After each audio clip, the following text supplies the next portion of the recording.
OPPO is preparing to expand its Reno 15 lineup in China with the upcoming Reno 15c. The OPPO Reno 15c is reportedly launching in December. The design and color options have already been teased by the brand and are very similar to the Reno 15 series. The phone will be available in Starlight Bow, Aurora Blue, and College Blue colorways. The OPPO Reno 15c is said to feature a 6.59-inch OLED display offering a 1.5K resolution, support a 120Hz refresh rate, include an in-screen fingerprint sensor for biometric authentication. The Reno 15c will be powered by the Snapdragon 7 Gen 4, with 12GB of RAM and up to 512GB of storage. It will also run ColorOS 16 based on Android 16. The camera include a 50MP main lens, Sony LYT600, an 8MP ultra-wide lens, IMX355, a 50MP telephoto lens, Samsung JN5, and a 50MP selfie shooter. It will be more than 6,000 mAh battery,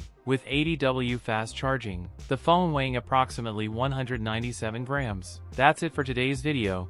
If you enjoyed it, don't forget to like, comment, and subscribe for more content. Thanks for watching, and I'll see you in the next one.